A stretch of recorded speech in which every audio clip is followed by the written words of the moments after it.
All right. This is the 72nd episode of the Runnin My Mouth podcast. I am your deeply flustered host, Aaron, and allow me to run my mouth. Just as I was speaking, I remembered I need to add something.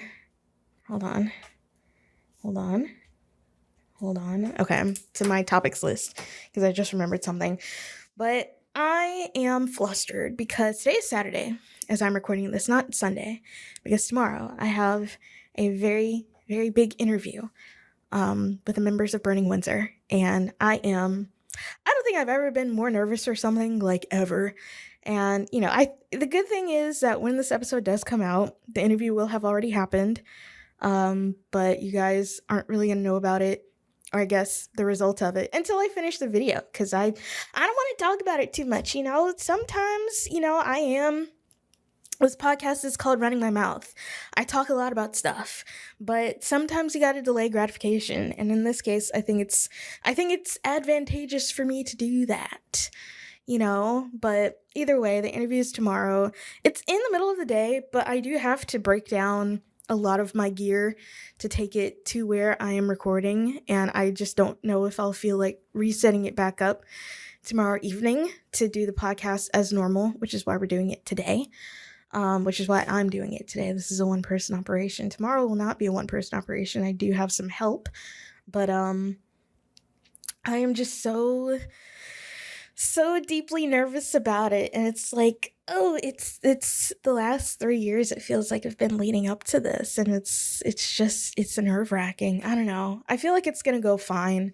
I know what I'm doing when it comes to video, and also I mostly know what I'm doing when it comes to interviewing people. I've been doing it for a hot minute now.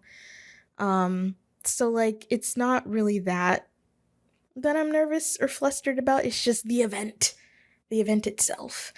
So I'm just hoping it goes well without any snags or any snafus, but you always have to plan for something to go wrong, because that is Murphy's Law after all. Anything that can go wrong will go wrong, and I feel like I'm low-key kind of jinxing it by saying that. I'm not superstitious, but sometimes I do feel like I jinx things sometimes, and it's like, yeah, it's a little nerve-wracking. That's all I can say. It's a little nerve-wracking. I really don't know what else to say other than that. It's truly nerve-wracking, but I am really excited for it. Like I said, it's been 3 years building up to this, and yeah, I'm really happy for it. I'm really excited. And again, I'm really flustered. So, that's where I'm at now. But anywho, to get to my list of topics. Now, I will say I don't really have any shows to talk about because I did not attend any shows in the last couple of weeks, because I've just been so busy at work, and I don't even know. I mean, I could talk about it a little bit. I don't think I've talked about it on the pod, but there was, I don't know if I want to call it a layoff, because it wasn't like a whole bunch of people who were let go. It was only 3 people at my station. And also, I don't know if this is like a mass layoff throughout my parent company, because I did look it up, given that, the parent company of my station is publicly traded.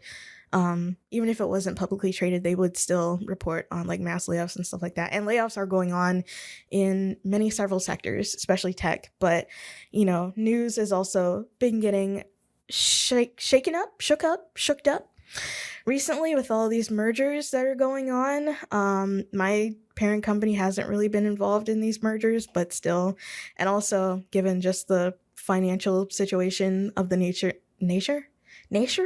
nation at large, it was, yeah. So one person from my team has been let go.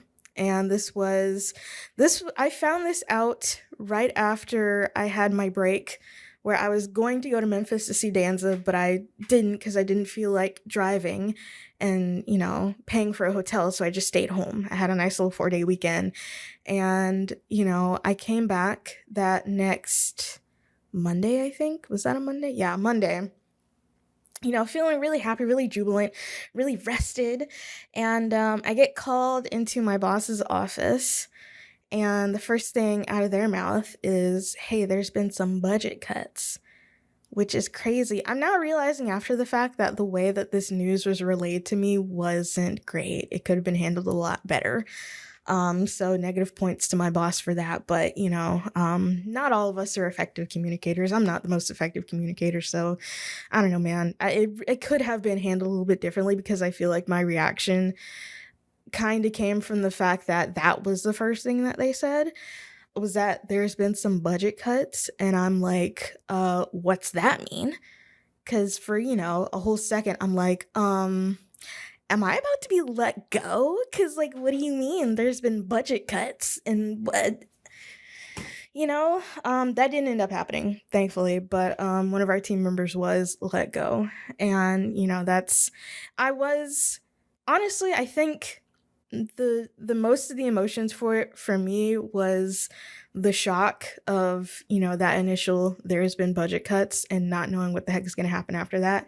Because, you started talking about, all the changes that are going to happen within the department and how work is going to be spread out. I don't even think I absorbed like any of it, because I was just like, oh my God, like I just thought I was about to be fired. Like I was barely listening because I had to recover from the fact that, I was up here and then down here within the span of like literally less than a minute. And that's kind of hard to come back from. Like that was wild.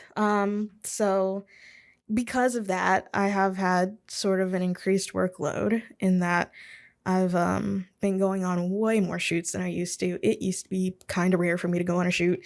And now, this past week I went on 3. Doing 1 was like, okay, 2, that was a busy week. 3, oh my God, that was kind of a lot. And of course, not all of these are going to be super involved shoots. Like they're not all day things. For the most part, 2 of them were pretty simple. And, I'm not being sent on these alone, which is good. Because I don't know if I'd be able to handle that. Not for skill reasons. I know I can do what I do, but for, I don't know, energy reasons. I've come to realize that, I don't know, maybe I'm not like super duper great with people, which is, really funny considering this little side hobby that I have that involves interviewing people. So, I don't know. I don't know what's going on with that, but either way, I didn't go to very many shows, including ones that I planned on going to, because I was just tired. There's that, oh my God, fly, go away. There's that Amber Lynn show. That was this Tuesday. Didn't go to that. I was just so tired, and I knew I had to wake up early the next day because we had an early morning shoot. So I was like, you know what? I'm just going to stay home. I kind of regret it, but it is what it is. I am a working person. So it's like you just got to make those concessions, I guess. So that was that. And, that previous week was, again, I think I had 2 last week and 3 this week. I don't think I have any next week, thank God. But that could always change because there are some on the schedule and I could always be added to them. But, I know this is kind of inside baseball-ish, if you don't work in the sphere of commercial production. But, yeah, shoots always take something out of me because, I don't know, it's a lot of mental work, but it's also, you're hauling gear back and forth. And, the whole purpose of me going to the Gimberley for as long as I have was to be able to more effectively haul gear back and forth places. So I will say that has been working. Points for that. But still, going from not really doing any shoots for the 3 years that I've worked here to, doing a few a week, it's kind of a big adjustment. And the other thing is that, because of these budgetary concerns, there's no telling that we're ever gonna get an additional team member at any point. So in the near future anyways, anything could happen. So, and then again, I don't want to get too into it, but I think we've all been a little bit demotivated, and it's kind of starting to trickle down, I think. Like I ended up doing like overtime this week. Like I want to say like 2 hours of overtime or 2.5 hours or something like that, which isn't a lot of overtime. I realized that it's not like I was putting in 12-hour days all week, but still, as someone who does value their out of work time, that's not nothing. Thankfully, we do get paid for overtime, so it's like, I guess. But for a while there, we weren't even able to get overtime because, again, budgetary concerns. And yeah, it's hard out here for a working person at a news station right now. I really don't think, and I mean, I didn't think there was going to be a layoff that happened, but I guess stranger things have happened. I don't think our station is going to fold at any point. Again, stranger things have happened, so who knows? But I just hope the severance was just real good for my departed team member, because again, I don't want to get too into it, but I just know that if come next Monday I didn't have a job, I would definitely be scrambling for something financially, because anyways, that's depressing. And sometimes you have to talk about things that are depressing. I will say I was kind of deeply upset about the whole situation. I did end up crying at my desk because, again, it's like, well, what the heck is going to happen? Keep in mind also the person that was let go was hired a month after I was. So I didn't know if it was, I forget what it's called, last in, first out type of situation. So like if they had to let an additional person go, was I on the chopping block? I don't know. So it's like, that's, that also kind of factored into my emotions around it. So it's like, it was definitely hard to deal with, hard to process. And it also, kind of affected my work. What do you call it? Not quality. I couldn't really focus for like that entire week. I feel like I'm feeling a little bit better now, but still, the fact of the matter is our workload is kind of increased by a noticeable amount, and that's not super great. Also,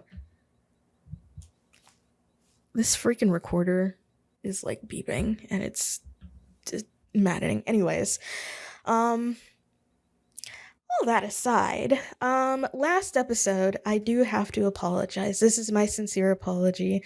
I never thought I'd have to make this video.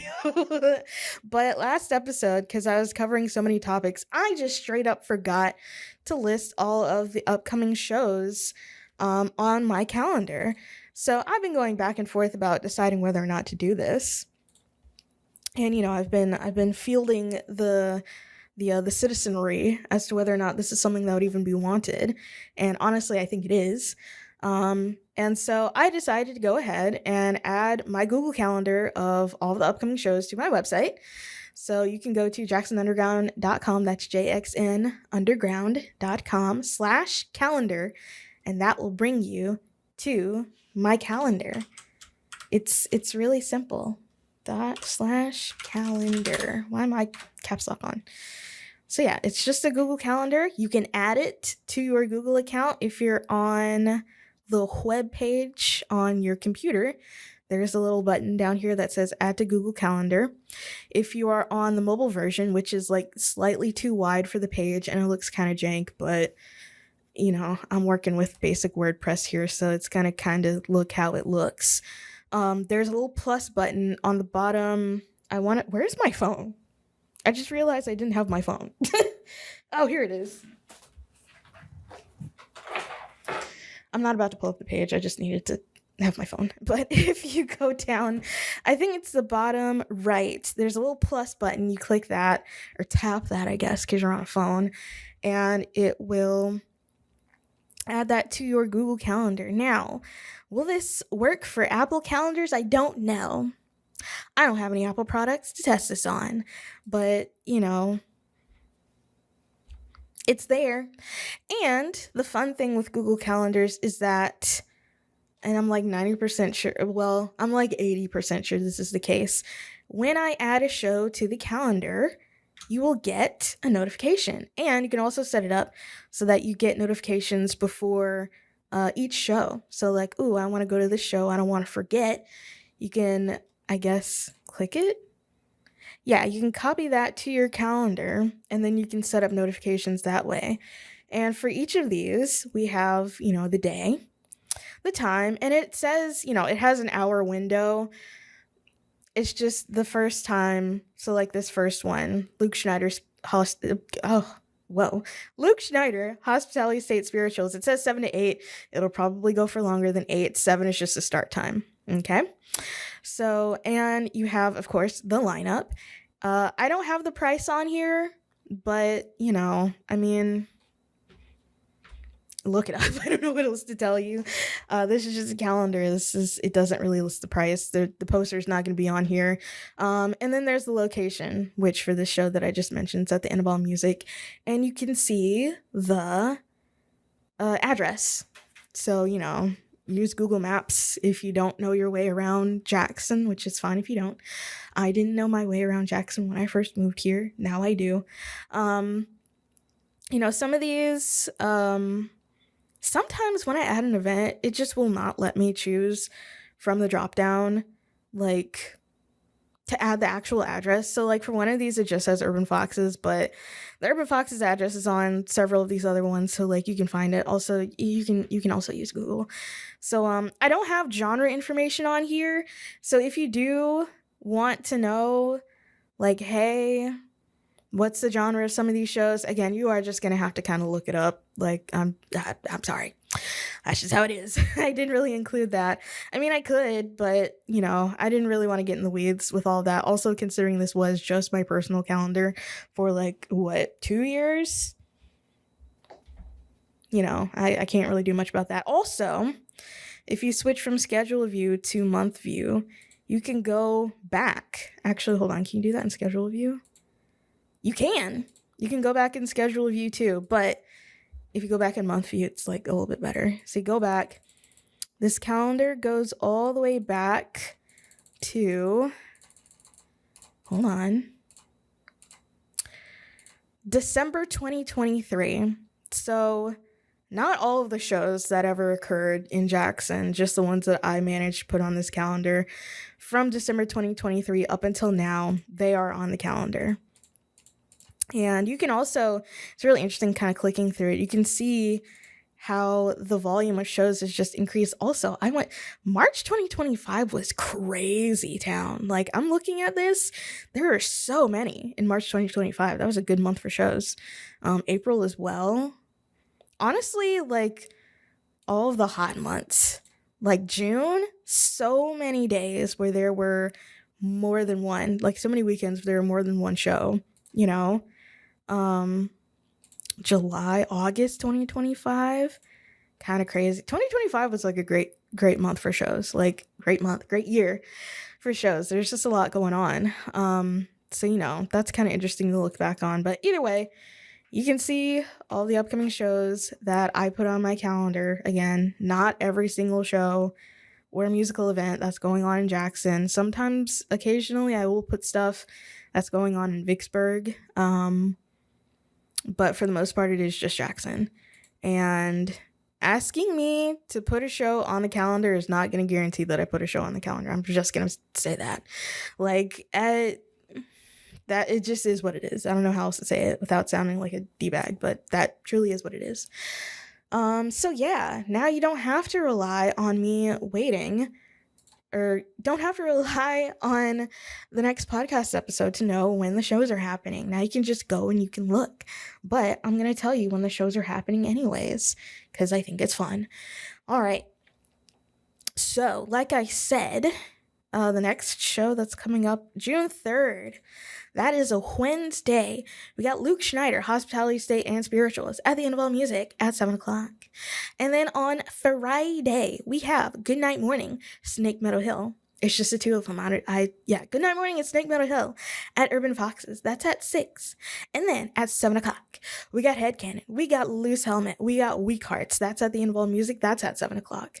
Also, I will say, going forward for the calendar, which it's on the, little blurb that I wrote, the time that's listed usually is the door time. Sometimes it is the show time, because sometimes the posters do not specify. So I just put the time that's on the poster on the thing. If the show time is there, I put it there. If it's just one time, I'll put the one time on there. Yeah, chances that some of these shows will start on time, slim. I'm not even gonna lie. Like, that kind of... Gosh, why the heck is this freaking recorder beeping? Anyways, what was I saying? Okay, that's the 5th. And then we have four shows on the 6th of June. The 6th of June, which is what, next... that's next Saturday. Stack Day. We've got Bite Back, Days of Grief, Snarl, and Skinny Brag at... Guys... Fire up MySpace. It's at the Unitarian Universalist Church of Jackson. By the way, I did mention not the last episode, maybe the episode before last, that I was like, I don't know what Unitarian Universalism is. I looked it up. It's not Christianity. It's kind of open-ended, It's more of like a gathering place or not a gathering place, but well, yes, a Unitarian church would be a gathering place for a variety of different religions to come together and talk about not anything specifically related to any specific religion, but stuff. And from what I have read and seen about Unitarian churches, you'll have Christians, you'll have Muslims, you'll have pretty much people of all faiths, and people of no faith. You'll have atheists and agnostics there as well. It's kind of just like... I wouldn't say a hangout spot. I mean, it can be a hangout spot. If you have like a really chill Unitarian church, then maybe it will be a hangout spot. But it's kind of, I don't know. I really don't know how to describe it. There is a YouTube channel called, Ready to Harvest, I believe. I think that's the video that I saw that explained it very succinctly. I don't think Religion for Breakfast has a video on it, because that's who I mentioned when I brought it up the last time. And I would love to see a Religion for Breakfast video about it, but he doesn't have one. Why the heck is my freaking... Okay, hold on. God, let me just close that. My search bar just straight up is not showing up in the YouTube app. Thank you. God. Yeah, that's Ready to Harvest. This video from 3 years ago. And it's a less than 2 minute video. It's very straightforward. So if you want to know what it is, it did start out as a Christian sect, because I think Unitarians, just Unitarians, that is a Christian denomination, but Unitarian Universalists are not strictly Christian. Anyways, this show is at the Unitarian Universalist Church in Jackson, which is in Midtown. I didn't even know it was over there. The next show, Charcoal, Cookie Woo, and Blue Window at Howl and Mouse, that's at 7. I don't know if I said when the show was. The Bite Back show is at 6. And then you got Richard Edge, Zach Burton, and Needle and Thread at the Lily Pad. That is a house. That is a house show. So if you want to know where the house is, you will have to contact Zach Burton. And then we have Safety Training, Oversight, and Empty Atlas at Urban Foxes. That's at 7. And then that next week on the 10th, we have Transport, Elevator Pitch, Mostly Satire, There Goes Tokyo, and Roxy. A Wednesday night. That's 1, 2, 3, 4, 5 bands on a Wednesday night. That's at 6. That's also at the Unitarian Church, Unitarian Universalist Church of Jackson. There's also an additional show happening at the Unitarian Church, but there's not a poster for it yet. But it has been announced. And I have forgotten what the band is that's going to be there, but I don't know the, what do you call it? The support. I don't know the support for it yet.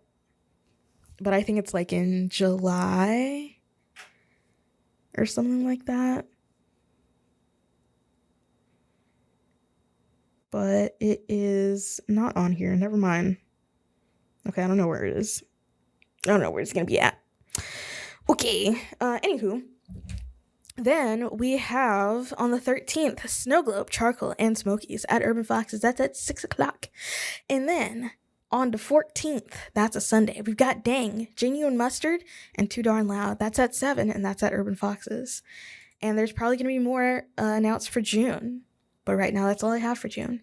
July, we have a handful.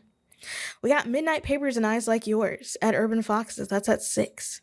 And then we got on the 7th, Frontal Assault, Yotuma, Ants on Acid, and Plague Burner. That's at CS's. And that's July 7th. That's at Tuesday. Okay. And then Friday the 17th, we got a noise show. Well, I don't know if this is noise or like experimental. I think it's a little bit of both. Yeah, we got Safe Word. I'm so close to the mic. We got Safe Word. We got Gubraxis Compendium. We got Jillalope, and we got Elohim. That's at 6, and that's at Urban Foxes.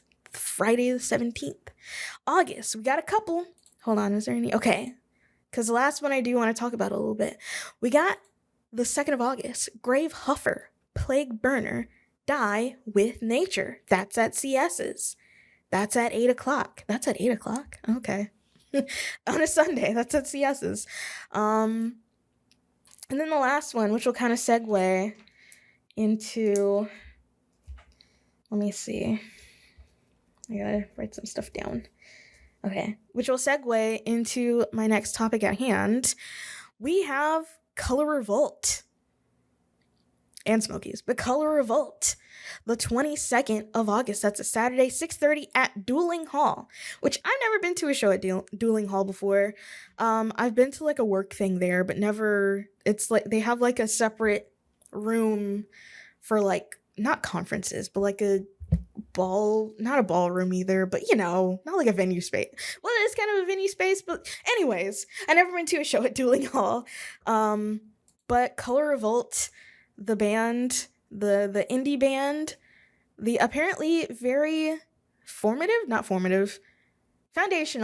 indie band from Oxford/Jackson, is coming back, and they're doing 2 shows. They're doing one on the 21st, that is in Oxford, and another one, which is that next day, the 22nd, that is in Jackson. And that show, by the way, is sold out. But I think both of them are sold out. Hold on. Let me see. The one in Oxford is at Proud Larry's. Let me see. Bloop, bloop. Where's ticket link? Ticket link? Okay, well that doesn't tell me anything. Alright, well, shoot. Where the flippin' heck are the tickets? Hold on. I'm about to find out. I am about to find out. Let me see. Let's go to page 2 of Google. I wonder if there will be, okay, I'm gonna have to do this in like the weirdest, most roundaboutest way, because like this is crazy town. August, Colour Revolt. The Dueling Hall tickets are sold out. They sold out rather quick. I bought one as soon as I saw it. Thankfully, they're only like $25. Which again, only $25. That would be kind of, oh my god, fly. That would be kind of expensive for some people. But let me see. Why is there only one result? Where's the, okay, I guess the other ones, hold on. Proud Larry's, Oxford. Menu, contact, FAQ, newsletter.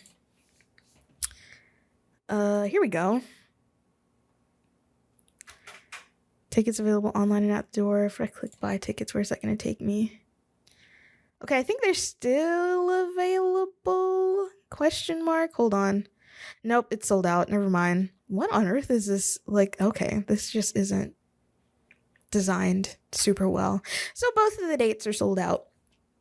And, you know, I pulled the citizenry. This was quite a few months ago by now, but I did talk about it on the pod.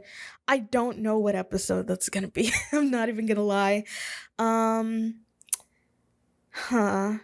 I know I talked about it on the podcast, but I genuinely don't know what episode that's gonna be. Oopsie poopsie.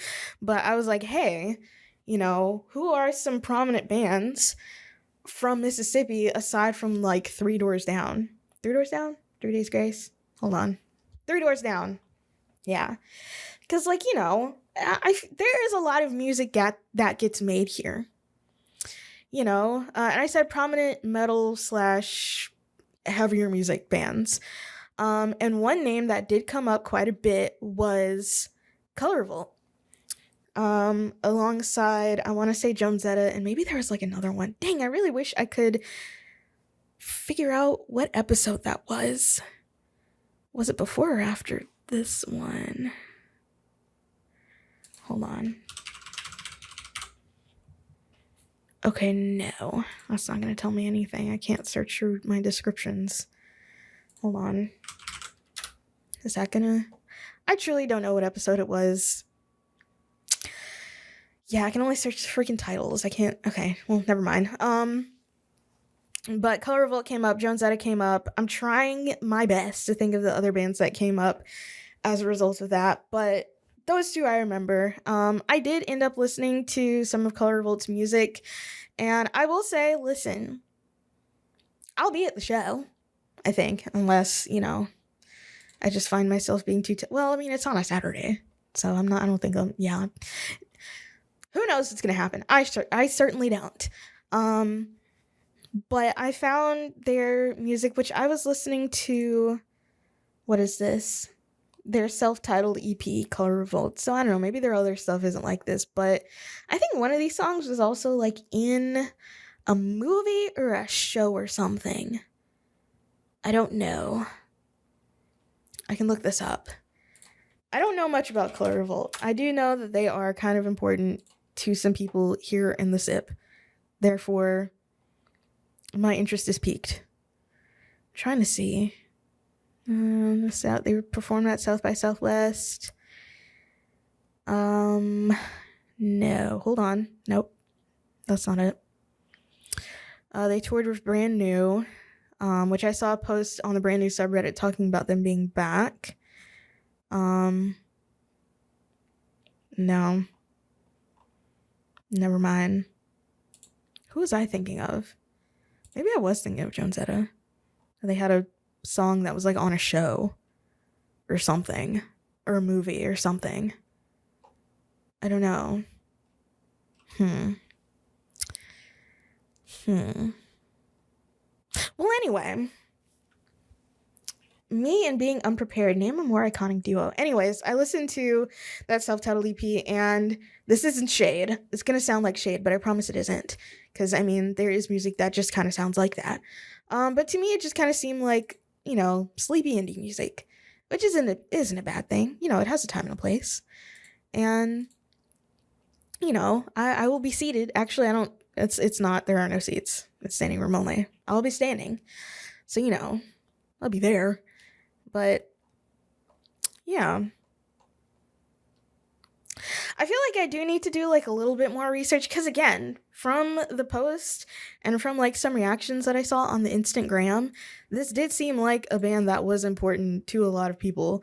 So I wonder, and I haven't done this yet, but why did I do that? Good God. I just closed every single freaking tab. Okay. What was I even saying? Sometimes when I'm looking something up, and I really like that Google.com has this, but I can set my search results to be, let's see, I think they broke up in 2014. So when were they formed? Hold on. I need to go back. When were they formed? This is riveting content, by the way.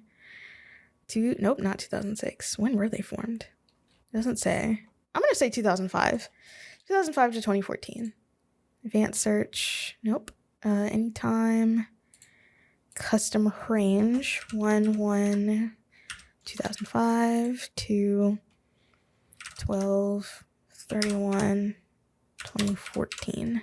Oh, that works. Kind of. Did that work? Hold on. Yes, it did work. So, well, there's a Pitchfork review. They're signed to Fat Possum Records.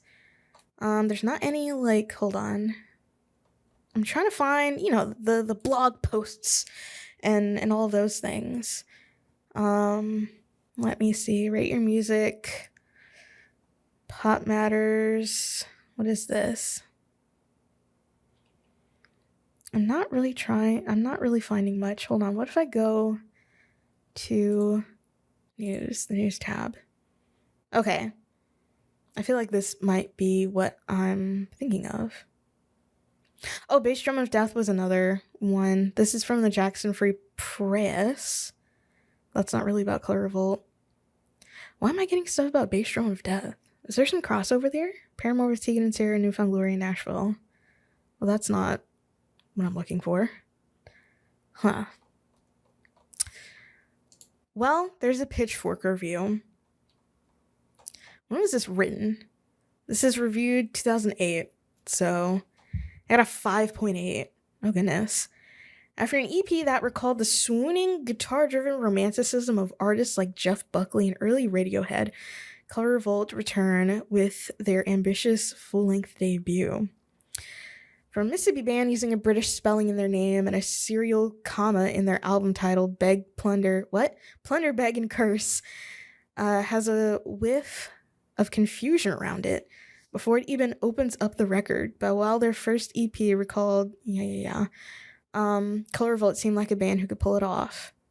The sound felt familiar, even as each singer reached for his downy, soft upper registers, and the guitars choked on their own reverb, or in their own reverb. The songs had a grittier edge that was distinctive enough to transcend their influences. What was that? My phone just vibrated. Okay, never mind. It's the same band on Plunder, Beg, and Curse, but the debut full-length aims high and often misses. Interesting. Well, whomever this Pitchfork reviewer is, Jason Kroc thought it was mid, I guess. And there's no reader score. I mean, it's on Rate Your Music. Oh, here we go. What's this? War Paint, Royal Bangs, and the non-commissioned officers at Exit in Colour Revolt and Turbo Fruits at Mercy Lounge. What is this? Nashville? Okay. I guess that's What is this about Bass Drum of Death? Hailing from one of the South's growing music cities, Bass Drum of Death has been making a name for itself since releasing its first album. Oh my god, this fly is killing me. GB City in 2011. Bass Drum of Death began as a solo project from guitarist Josh Barrett, who has lived in Oxford since he was 7. He studied at the University of Mississippi, yada yada. Hold on, let me control F. See what LOUR. Oh, here we go. Barrett is working on several projects now, including a 250 press cassette tape compilation for Record Store Day 2014, benefiting Music Cares, a program through the Grammy Foundation that focuses on human service issues. Barrett is also working in more of a band format than ever before with Bass Drum of Death drummer Len Clark, previously of Colour Revolt, and guitarist Josh Hunter perform with him. That's why. Okay. Apparently there has been some lineup changes throughout the years, and they have a website, colourrevolt.net. Oh, what's that mean? Oh, I just got a warning when I open that. It doesn't support, okay. Let me go on Web Archive and see what's there. Oh, here we go. Well, it's been archived a couple times in this year, once in February. Does this... Oh, what is that? Okay, that's just all Japanese text. That is a little strange. Let me go back. Let me go to 2011. What they got in 2011? August 13th, 2011. There's probably going to be so much flash on here.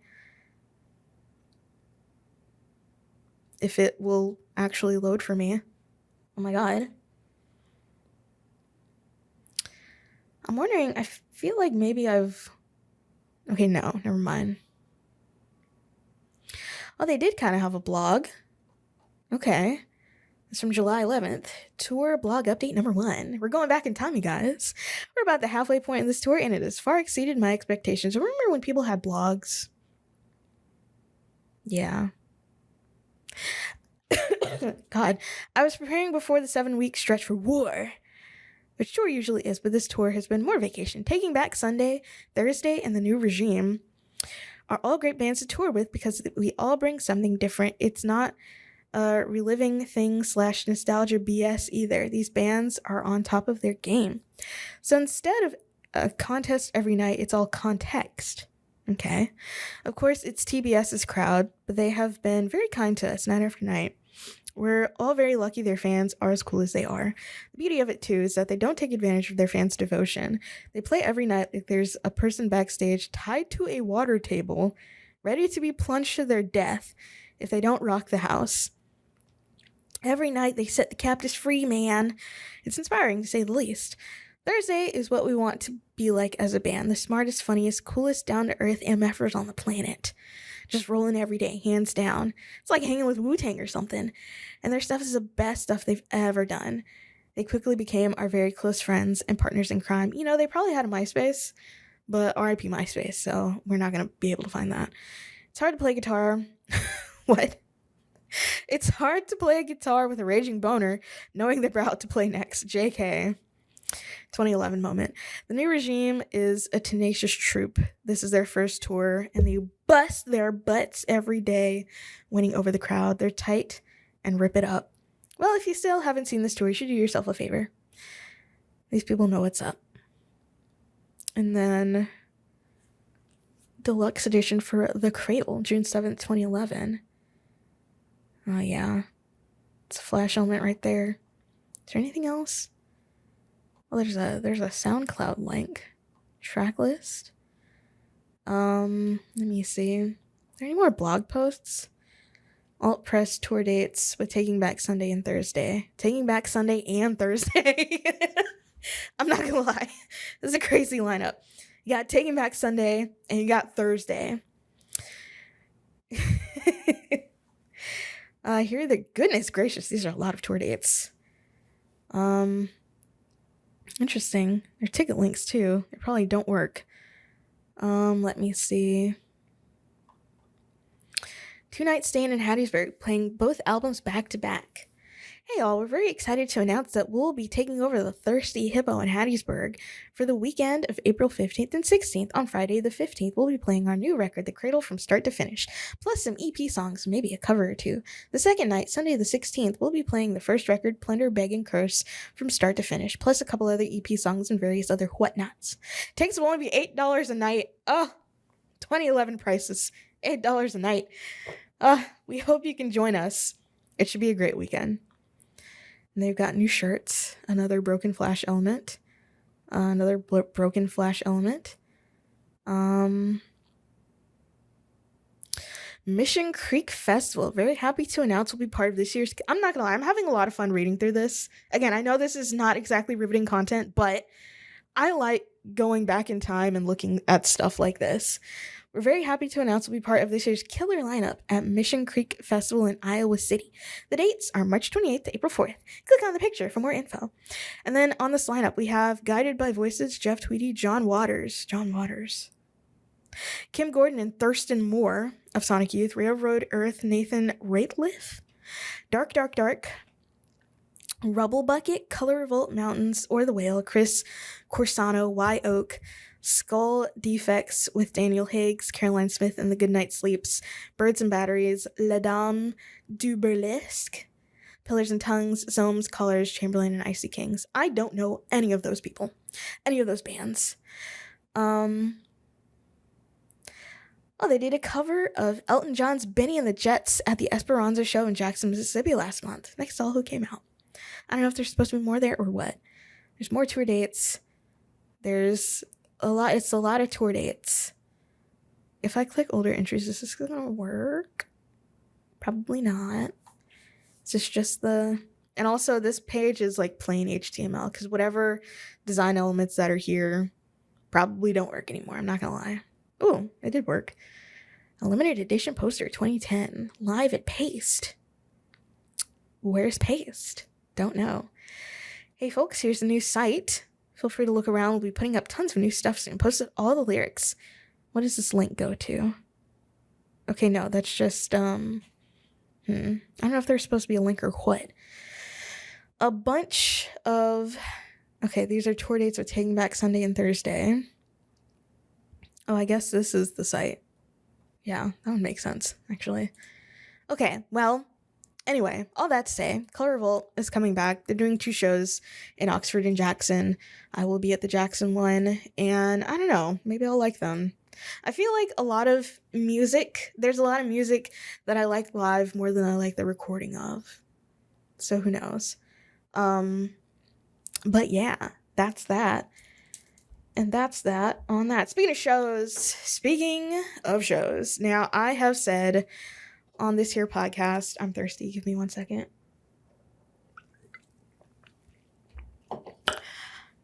I have said on this here podcast that if Periphery were to go on tour, I've said this many times, if Periphery were to go on tour here in the US, and that I would buy the plane ticket and that I would buy the VIP.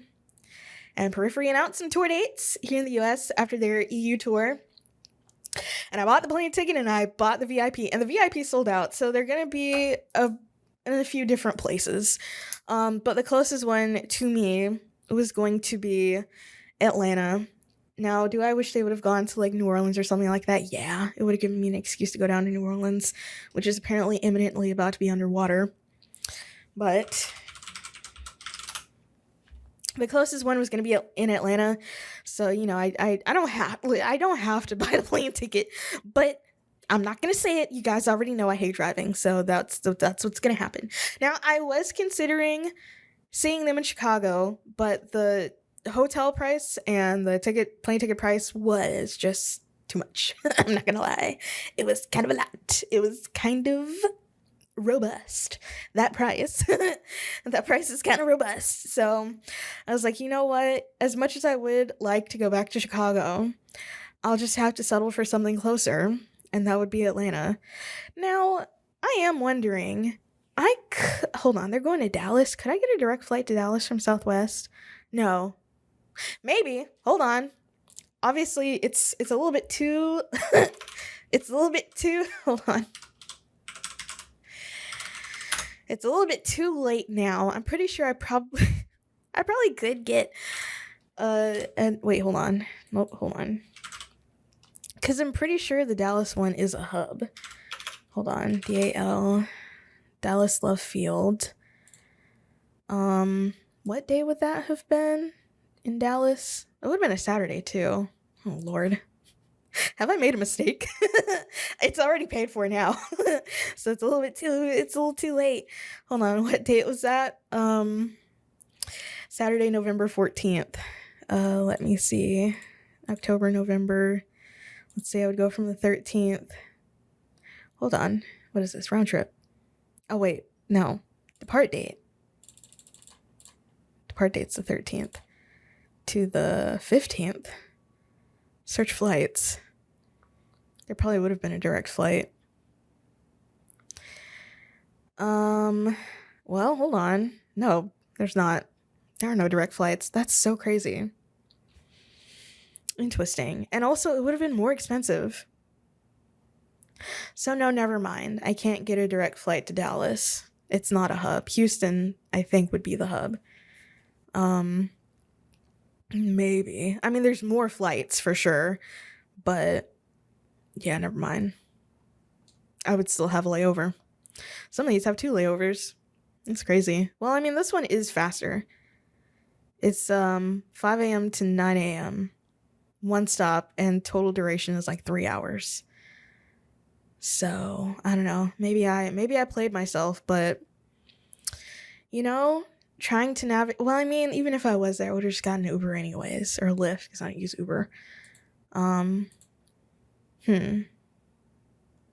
Interesting. I don't think I played myself. Either way, I'm going to the one in Atlanta. It's their penultimate show for the tour at the Tabernacle, a venue that I've not been to. I've only ever been to the Masquerade down there. And I guess, that one time I went to a local show at Mom Said It's Fine. Very interesting venue. Freezing cold when I went there. And that was also in November, 2 years ago. So it's probably going to be decently cold. Again, this is like the week before Thanksgiving. So it's probably going to be decently cold when I go there this time around. So yeah, that'll be a lot of fun. Okay, that's a plane. I was like, what the heck is that? You know what's crazy? When I went to Belhaven, which is very close to where I currently live, I would be hearing planes all the time. I hardly ever hear them anymore when I'm at home. Much to think about. Like, that was the first time, I've heard a plane at home in like a while. And obviously I've only been living here for like maybe a year-ish, almost a year. But still, I just realized that. I haven't been hearing planes like that. I used to hear them several times a day when I went to freaking Belhaven. Anyways, I'll be seeing them at their penultimate show. I got the VIP, and guess what? The VIP sold out in pre-sale, which is kind of crazy. But, if you're enterprising enough to want to get the VIP, you're probably going to do that in pre-sale. Which, general admission isn't sold out. Like the floor, that's not sold out. Some of these balconies, that's not sold out. And tickets are like $50, but hold on, I will tell you who is opening. Okay, so we got Periphery, of course. Okay, I feel like I should know. Me Obliviscaris. Greyhaven, and this is Ando-san? Who is that? Who is that? An R&B artist. That's interesting. Because on the regular announcement, hold on, I'm about to find it. I'm fanning it. Where is it? Okay, that's not what I wanted. Just give me the freaking thing. Here we go. Oh no, yes it is. I'm lying. Well, okay. The way that it looks on this poster, it's got, it's designed in a black metal way. But this guy's apparently R&B. Okay, well, yeah, slay. Why not? Let's get it. So, yeah. I'm trying to see. Okay, those are just, yeah. And let me see for sureski that the VIP, well, it's just tickets. It's not really tickets and more. That one says and more. So if I go to the VIP, I think that's supposed to take me to like the whole thing. Maybe. Perhaps. I don't know. If I go to Sound Rank. Let me see. Tours. Hold on. Periphery. Now, how the heck? That's okay. Now you're making me mad. How can I not? Memphis May Fire is on tour. Interesting. Hold on. Simple Plan. Motionless in White. The Cab. Wait. Hold on. Now, do I only know 2 songs from The Cab? Yeah, I do. Interesting. This is starting in 2 days. Nashville, Orlando. June. What? June? Duh, they all say June. I was going to say Atlanta. Interesting. Bounce, bounce, baby, bounce back to me. That's a banger. That is a banger. Bounce and One of Those Nights. That is my multiverse of madness. I really do love those 2 songs. Honestly, the rest of that album probably bangs. I just haven't listened to it. Bayside. So many tours are happening. Let me see. Jupiter, Florida. Random. Okay, well, that's an amphitheater. Now, it is a little random. Jupiter, Florida, adjacent to anything? I don't know. Amber Lynn is on here on the tour that they were just on. Did I not just see Dance Gavin Dance on here twice? Yeah. Summer 2026. Oh, it's UK EU. Okay. Chiodos. Man, there's a lot going on here. Everything but what I'm trying to find. Seosin. The girls are going the girls are going on tour this summer. Sleep Theory. Why the heck can't I find it? That, like, okay. Either way, I mean, it's sold out. I don't know what else to tell you. It's sold out. Like, it's sold out. Sold out in the pre-sale, which I thought was really interesting, but you know, the general is still on sale. You got balcony seats. Oh, there's one like middle balcony seat that's still available for $63. I'm wondering. Also, wouldn't it be so funny? It's not. Cause like I know. Let me see. You got, yeah. My VIP does include a ticket. I know it does. Also, the VIP was $171, but you know, they are my goats. So, spare no expense, I guess. Yeah. All tickets purchased, whether included in VIP package or pre-sale tickets or will call pickup. Okay. Well, there's a little QR code. That says it's not a ticket, but where is my ticket? Well, it's will call. Right? I didn't get the upgrade. Okay, I got the whole package. I'm like 90% sure. I'm gonna have to like go back and look. Maybe. I don't know. Anyways, I got the VIP. And what's included with the VIP is, hold on, scroll up. I will get a general admission ticket, which is good. A 3-song stripped down performance with Periphery. I am really interested to know what those 3 songs are and whether or not they are just going to be from a Pale White Dot, which I have evolving views on it, which I will get into in a little bit. Exclusive city-specific signed poster, which that can go up right next to my Animals as Leaders tour poster, and an exclusive Periphery coin, a random variant, 1 of 3. An early entry, obvi. So that'll be fun. I am genuinely looking forward to this, you know, after having to not be able to see them in Little Rock because of a freaking tornado, even though, you know, they were only opening, but still. And, you know, also not being able to see Under Oath. That's also not great, but mostly Periphery. I am definitely looking forward to this. You know, the money comes and goes, you know, but experiences are once in a lifetime, right? Yeah. So I think, well, I mean, I was never official on this, but after the last show that I went to alone, which was Animals as Leaders, I mean, even before that, I was like, oh, you know, maybe I'm on a going to shows by myself or going to concerts by myself moratorium, but the fact of the matter is, it is kind of hard to find people to go with me to things like this. So it's like, you know, whatever. I'll just go by myself because I don't want to miss it. Just because, you know, I'm going to be there alone. I go to do things alone all the time. So it's like kind of whatever, you know. It's kind of whatever. And that's okay. It's kind of whatever and that's kind of okay, you know. And I'll survive. And everything will be fine. I'm looking at Soundring again because I am really interested to know. Okay, that's it. Well, never mind. On sale soonest?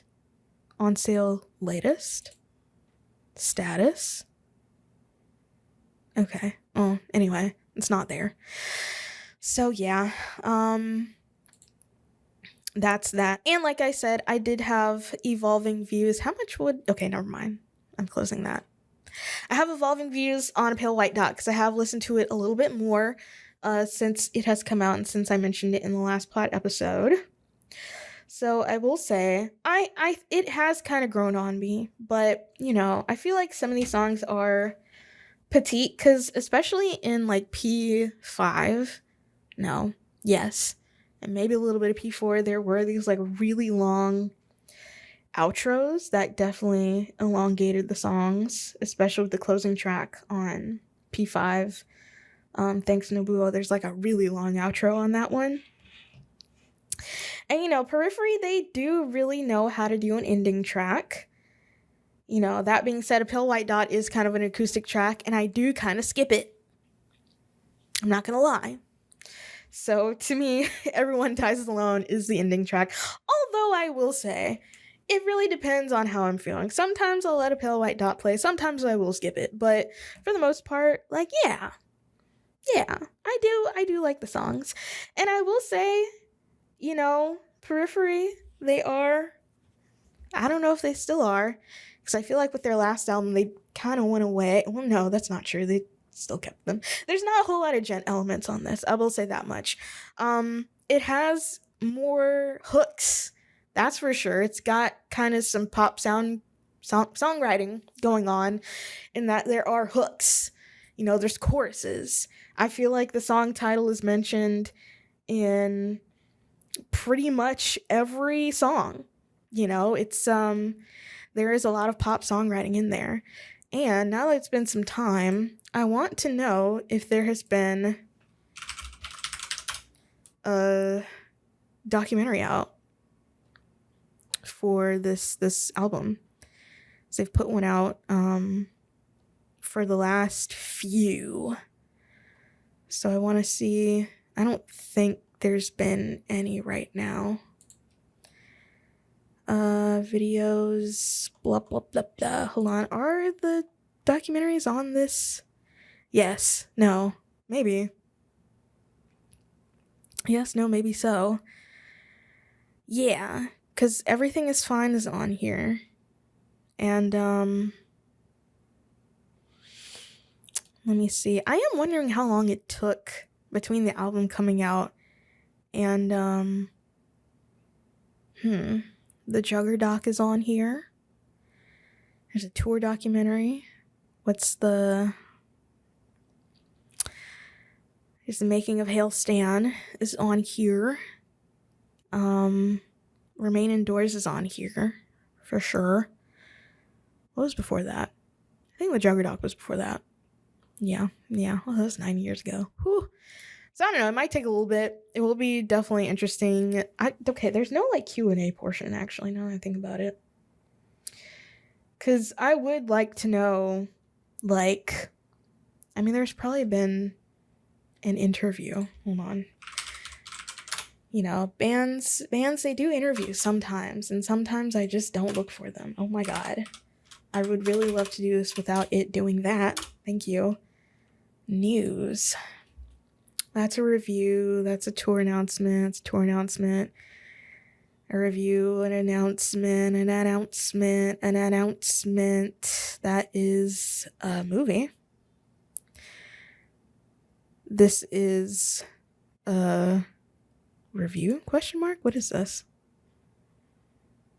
Oh, that's a little picture. This is from 2011. Why did that show up in that says 3 days ago, but it says published June 11, 2011. Good Lord. Okay. Well, it's an interview from 2011.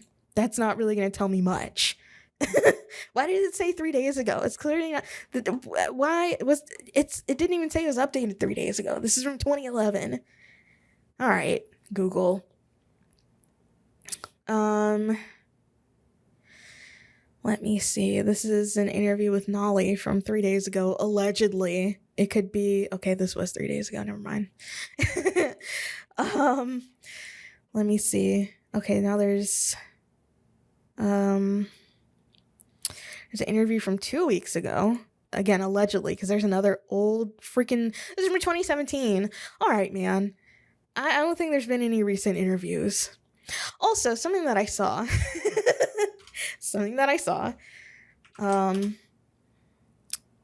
they have their like management listed.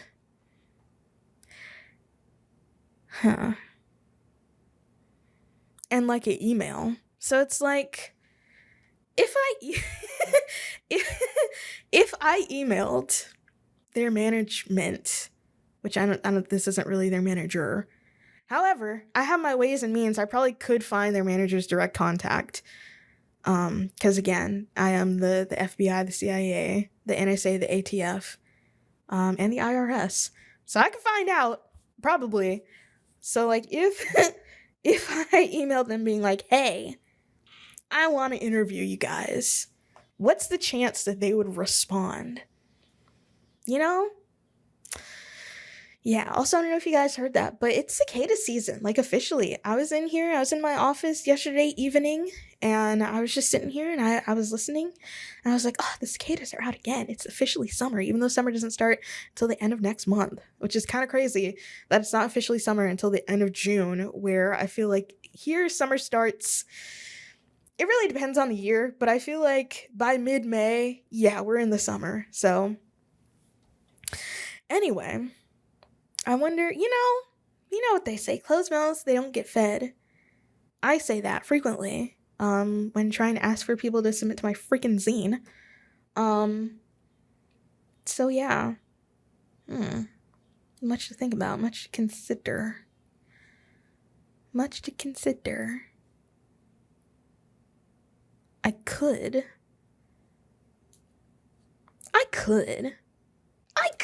you know? I could. Do I want to?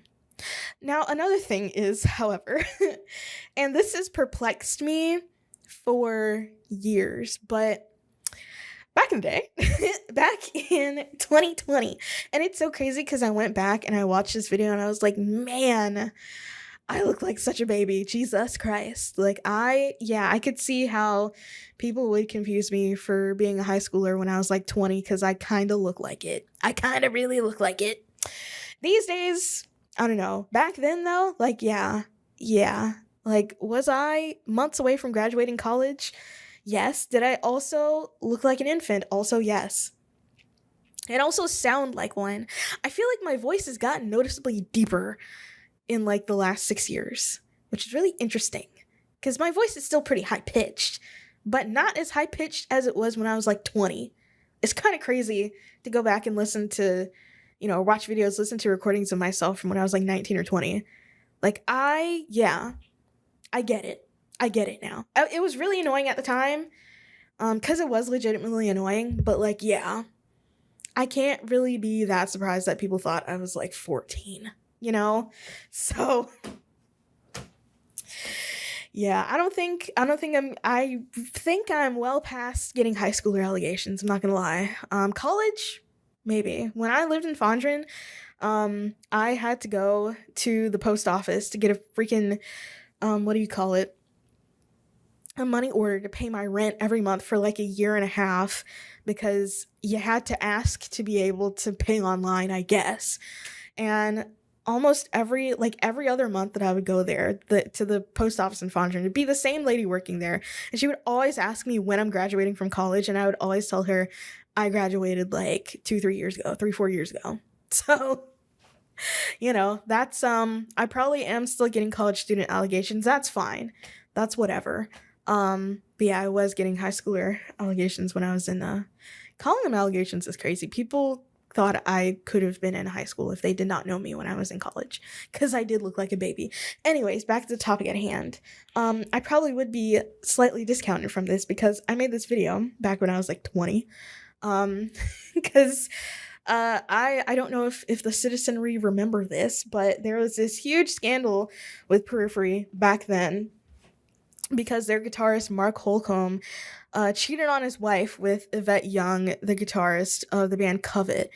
And I didn't know it was that intense back then, but there were like some DMs that got released between like, I guess, a random fan and Yvette Young, where she was like, yeah, he deceived both me and his wife for months. This went on for like 6 months. And there were times where she like wanted to K-word herself. And I was like, dang, I kind of forgot how intense that was. Like, that's crazy. And I made a video about that, like, literally a day after that came out. I mean, it's, it is what it is. Is it the best video that I've made? No, it's unscripted. So that should tell you something. But for whatever reason, for years, it's been 6 years since I put that video out. For years since that video has been made, it's still in like the top 5 of, getting views on my channel, which, you know, the views on my channel have gone down because I've been less active on there, but for whatever reason, every month it still gets like 10 views, to where it's like, how are people even finding this? So, I mean, I can find this out actually. If I just go to my analytics, I can see, and this has been the one video where it's like, do I need to keep this up? You know, is there any benefit in me keeping this video from 6 years ago up? Like, if I go the last 90 days, it's got 63 views in the last 90 days. And also, if you're interested, I have monetization on this channel. I think this video, yeah, it came out before my channel was monetized, but like only kind of before. Well, it was a few months. I made a whopping $5.54 off that video. So Mark, if you want me to Cash App you, I'm not, because like, why did you do that? I'm not gonna do that actually, because you were kind of wrong for that. You don't need my $5 that I made. But let me go last 90 days reach. Who? It's coming from YouTube search still, and Google search. Like the top search, which, hold on, let me go since published. The top search is Mark Holcomb, Yvette Young. So, okay, if I go, let me open a new incognito window. Go to youtube.com. I shouldn't be logged in. I'm not logged in. If I Holcomb. Now that is one of the top searches in YouTube, but if I just search his name, you know, what's gonna come up? It's my question. I mean, it's a lot of his videos. I swear to God, if I see my face, I'm gonna gag. I mean, it's not even really coming up like that. If I go like on a fresh, it's literally just videos of him playing, and that's kind of it. Like, I've been scrolling this whole time and I'm not really finding anything, but if I go Mark Holcomb, Yvette Young, let me see. Well, there's this video from 5 years ago. And nope, there I am. Yeah, I mean, yeah. Yerp. I, however, am still flabbergasted that this video is getting views because it's been 6 years. And by the time all this came out, they had called it quits, you know. But the crazy thing about that was that, you know, not only was he cheating on his wife, he had told Yvette that they were like divorced. And that went on for 6 months. Like, that's crazy. That's crazy town. And, you know, a lot of people were screaming cancel culture back then, because, again, this is 2020. It's the worst timeline.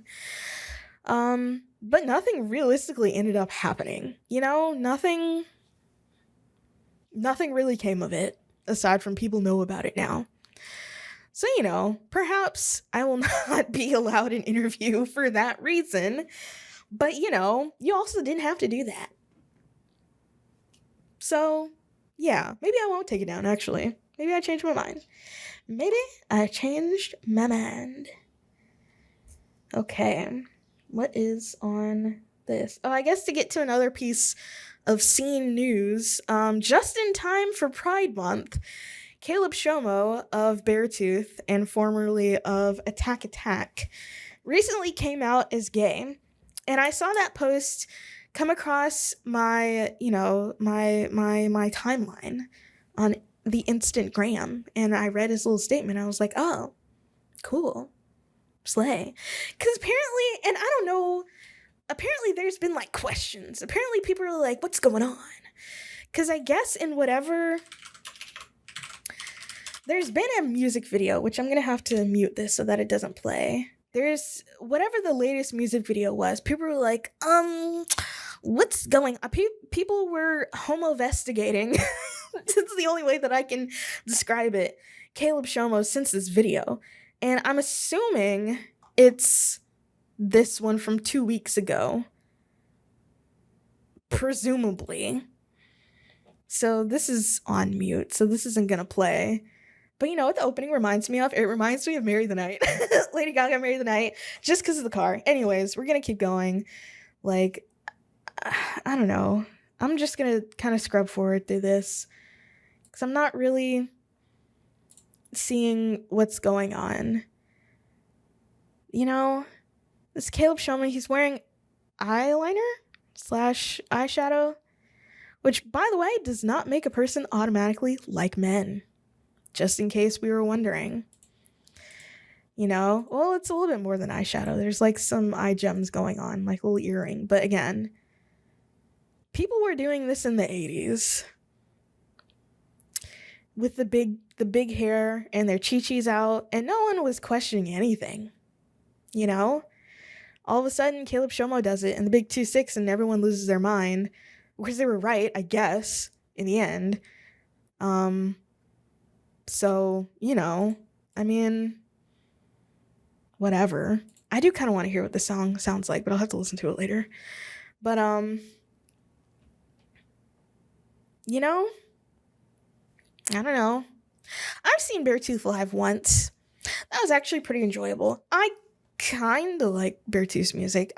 You know, really the only stuff that I've listened to was, what do you call it? Was it Sick or Disgusting?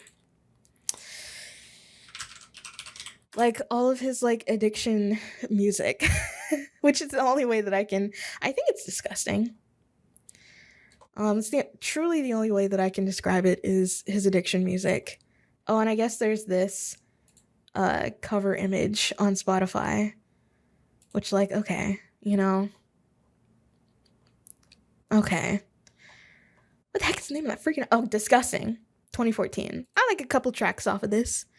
And then of course there's This Is War, the last real Attack album that I'm concerned with. So like, you know, Disgusting, that's the addiction album. Aggressive, wait, hold on, go back. Is that the discography albums?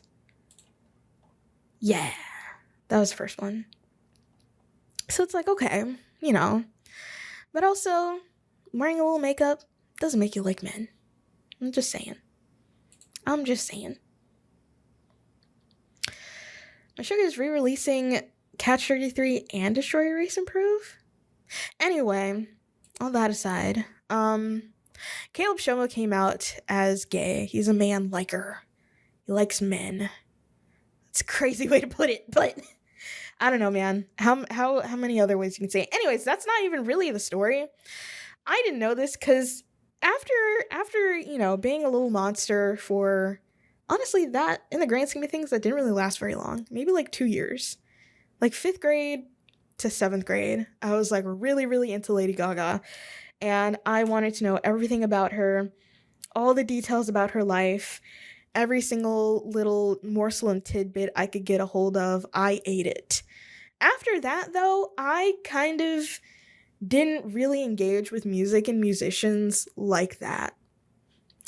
Because I feel like that's something, you know, for the most part, that especially young women do when they're like in middle school, which is, I did it when I was in middle school, but then it stopped after that. You know, it's so crazy too, because there was an interview that I think Nick Nocturnal did with Ollie Sykes, and I saw it on Instagram, and I'm like, who is that? And it's like, oh, it's Ollie Sykes. And it's like, I don't think I ever knew what that man looked like. Like, I don't think I ever knew what that man looked like. Also, another thing is, like, after a certain point, I just stopped watching music videos. After my Little Monster era, I wasn't really into music videos like that. Not really sure why, but I wasn't. So, you know, that also could have something to do with it. But the way that I barely know the names of people that are in bands or what they look like, even though I've listened to them for years, kind of crazy. All that to say, I didn't know he was married. I didn't know he had been married for 14 years. I saw that post. I was like, good for him, just in time for Pride. And then I start to see the discourse on, you know, the metalcore subreddit being like, he didn't mention his wife at all, which he didn't mention his wife in his statement. Because again, I I did, from that statement, I wouldn't have even known that he had one. Apparently he's been married to the same woman for 14 years. And I guess their marriage is done for. I mean, it can't really continue, can it? I don't know if they have kids or anything like that. Cause again, I don't really get into these people's lives like that. Except for when I do, apparently, in the case of Mark Holcomb. But also, again, that came up on the subreddits back in the day. So it's like, you know, it's a little different. So it's like, I guess their marriage is done for. You know, obviously that would be kind of difficult to go through, especially if you've been with something or you've been with someone for that long, especially for how young Caleb Shomo was when they got together. And something else that I didn't know, because again, people have been discoursing about it on the Instagrams, and someone was like, bring up the age gap, and I was like, well, run that back. What age gap? I looked it up. Apparently, Caleb Shomo was 17 and his wife Flora was 24 when they got together. Madam, that's a little weird. More than a little weird. That's deeply strange. And then, of course, you know, there's some weirdo apologist being like, oh, well, he had been touring in a band for years. And it's like, that doesn't change the fact that he's a kid. Like, touring in a band for years, that I don't, you know, that doesn't change the fact that you are literally a child. Because I will say, you know, I posted on my Instagram stories the ending song for Someday Came Suddenly, Catfish Soup. That's like my favorite song off that album. And I was like, man, it's crazy to think that literal children made this album. Because the oldest member of Attack Attack at that time, when Someday Came Suddenly came out, was Austin Carlisle, and he was 19. He's still more or less a kid, you know? I think Caleb Shomo was like 15 when that album was being made, which he was crazy good on the piano back then, by the way. The intro, Smokahontas, that piano intro, I'm pretty sure it's Smokahontas. Let me double check. For an album that I like so much, you would think I would have the track list down packed. Sexual Man Chocolate, not Smokahontas. The piano intro for that, insane. Great. Phenomenal. He was so good. And, you know, all the music that he made after that. But it's like, I don't know. That's a little weird. So, you know, that's what's going on now. I mean, the tea is a little cold as I am making this, and when this comes out, it'll be even colder unless something else happens. But, you know, I mean, at the end of the day, I guess it is kind of a private thing between them, but yeah, I guess. So I do kind of want to listen to that song though, see if it's actually any good. I couldn't name a single song from the Below, even though that's the tour that I went and saw them on. But, you know, that's whatever. And then, speaking of newish music, My Good Judies and the Akashic 45s put out a new song called Graceland 2, and it's really good. It's about loser men, and the music video is also about loser men. Of course, a lot of fun. All their music is just so fun, even when it is dealing with, you know, semi-serious topics like some of the stuff on Hollow Earth. It is still like really fun. And so they're saying goodbye to the Hollow Earth era and saying hello to whatever this new era is, and I'm very excited to see where that goes. I like the song Graceland 2, and you should stream it. It's really good. They even had like a little farewell show for the Hollow Earth era. And they have also collaborated with like a lot of different bands and musicians in the Jackson scene to make this, because why am I blanking out on his name? That's crazy. I know his artist name. It's Bermuda Pest. What is his name? Ooh, me and forgetting things. Name a more iconic duo. I should know his name, but I don't, because it's just Seth McCann did the drums for this song. So that was cool. That was cool indeed. A spades tournament. Okay, never mind. Wait, hold on. A spades tournament. Hold on. A spades tournament. Interesting. $20 to enter with a partner. $5 to spectate, free to vibe on the patio with RSVP. Now, I will say, it's been a while since I've played spades. Do I want to enter this? I can't. Hold on, is there money involved? Because if there is, I don't know if I want to get into all that. What if I find out I'm like a championship spades player? I have to find a freaking partner, though. That's the only thing. I don't really know if I have a partner to play spades with me. So, fun fact.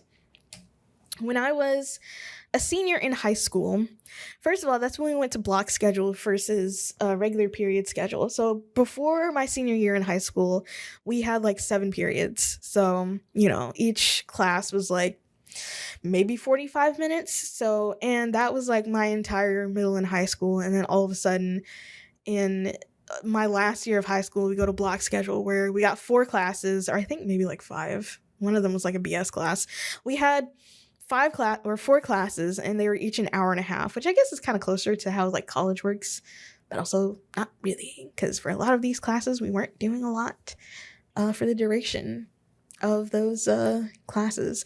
So we had 4 classes, and we switched classes each semester. So in the fall, I had 4 classes.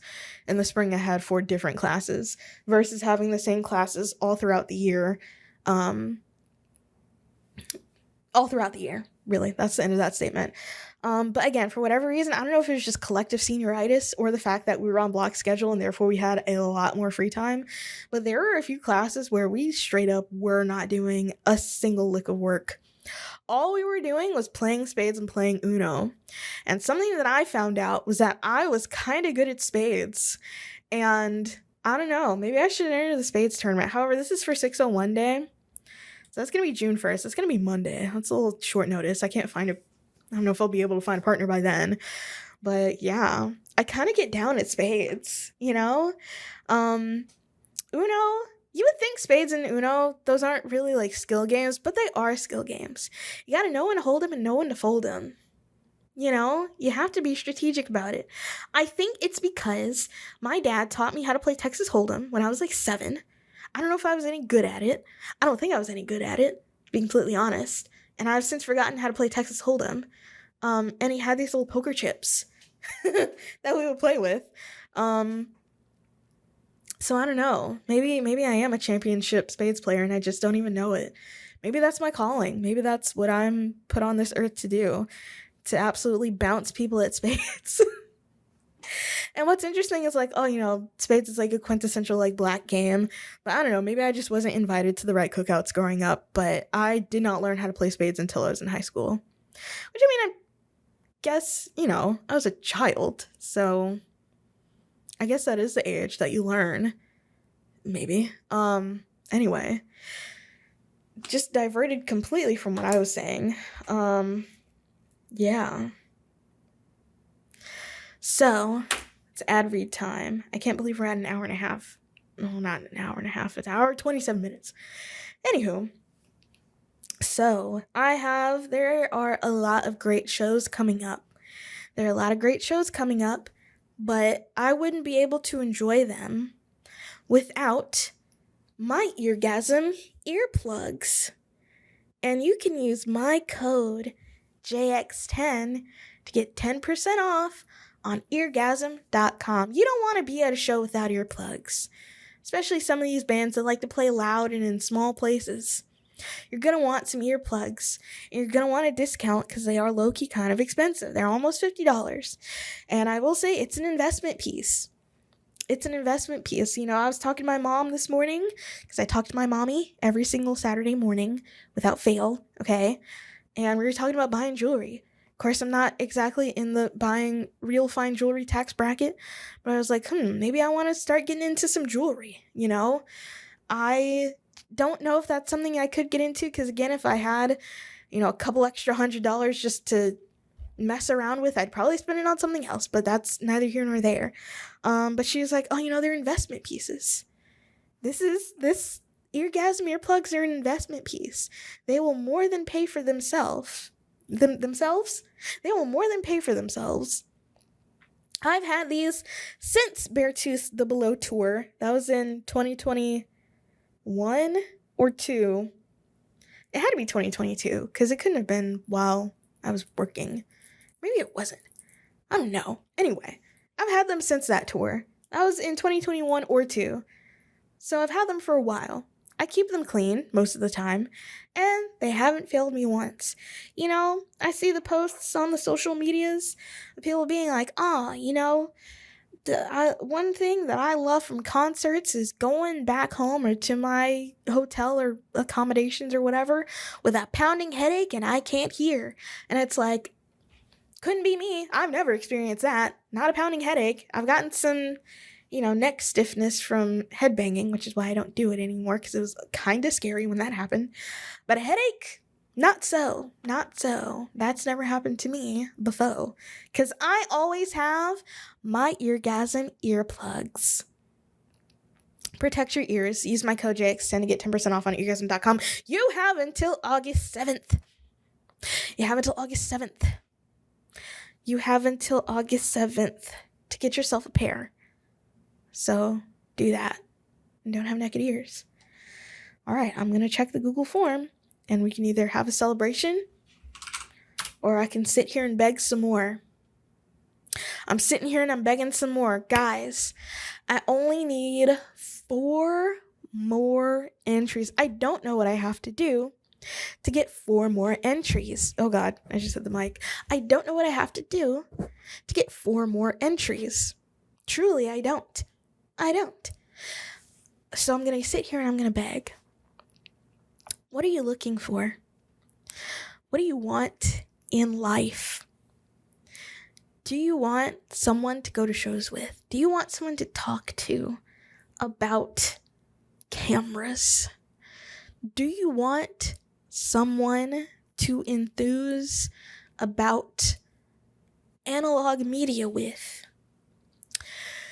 Do you want someone, I was going to say to be mean to, but hey, listen, you can ask for whatever you want. I do ask, however, that you be over 18. Submit to my zine seeking. There's been a QR code up this entire time. By the way, I am realizing this entire time that I've said there's been a QR code up this whole time. Some people listen to the audio-only version of the podcast. And also, if you're listening to the audio-only version of the podcast, you're only getting half the story. But if you are listening to the audio-only version of the podcast, you can go to my Instagram. My Instagram. Instagram.com. Well, okay, no one says that. Instagram. At Jackson Underground. That's JXN Underground. And you can go, and it's my... Which one is this? It's my 4th link in the bio. So it's there if you don't, have... If you're listening to the audio-only version. But anyways, what do you want? What kind of connection are you looking for? Have you tried just anything and everything? Try out one more thing. Just try out one more thing. Go outside of yourself and try out one more thing. Okay? And you might find what you're seeking. You don't know if you don't try. Closed mouths don't get fed. Okay? So, submit to my zine seeking. I only ask that you be over 18, please. That is all. Okay. The rest of this, not exactly music related. I do have one music related topic, and that is that I've been making music. Ooh. Ever since I've gotten my synthesizer back and ever since I've gotten this drum pad, I've been, some days after work, it'll be like, 7, 8 o'clock. I'll just sit down and I'll pull up. Hold on. I'll pull up the side table that's on wheels, and I'll just pluck around. I'll just tickle the ivories and see what happens. I'll just, see if I can.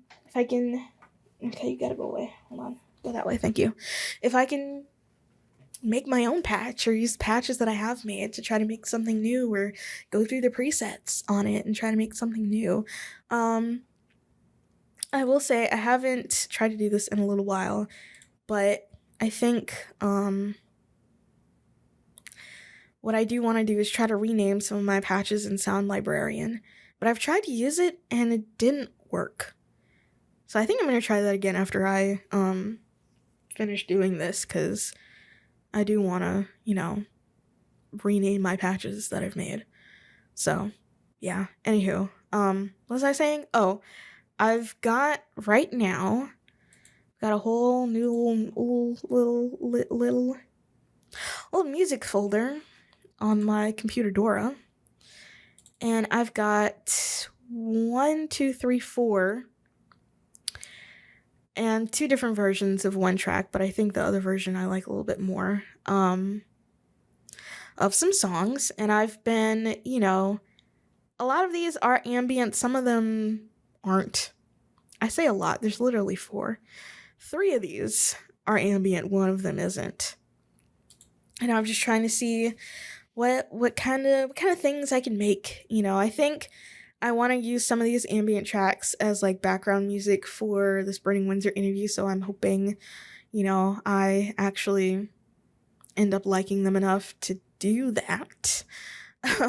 Maybe I can try to come up with like a few different little things. But yeah, what was I saying? I've been exploring making music, and once I get maybe like 3 or 4 or some other arbitrary number more tracks, I'll put them up for free on Bandcamp, because I thought, SoundCloud used to be the place. SoundCloud used to be the YouTube of music, where anybody could just go and upload whatever. But apparently, you can only upload in total 180 minutes on a free account, which I think is deeply lame and deeply stupid. There isn't really a good place for you to just throw your stuff up anymore, aside from YouTube.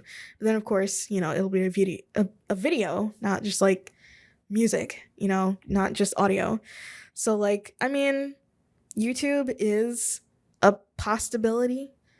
But also, I don't know if I don't really want to do that.